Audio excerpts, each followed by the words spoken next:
we guide you through how to fix iPhone camera not working. So the first thing you need to do is to close the camera up completely, then reopen it to see if the issue is resolved.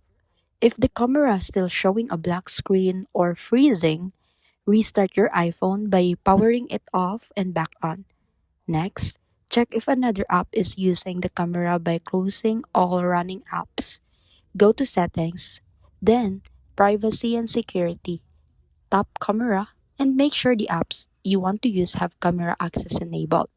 After that, go to Settings, General, Software Update, and install any available iOS updates, as software bugs can cause camera problems.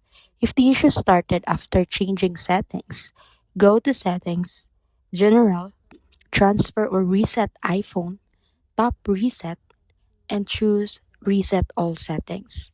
This won't erase your personal data but will restore system settings to their defaults. Also, inspect the camera lens for dirt, fingerprints, or case blocking it, and gently clean it with microfiber cloth. If none of these steps fix, back up your iPhone and contact Apple support or visit an authorized service center as the camera module may require professional repair.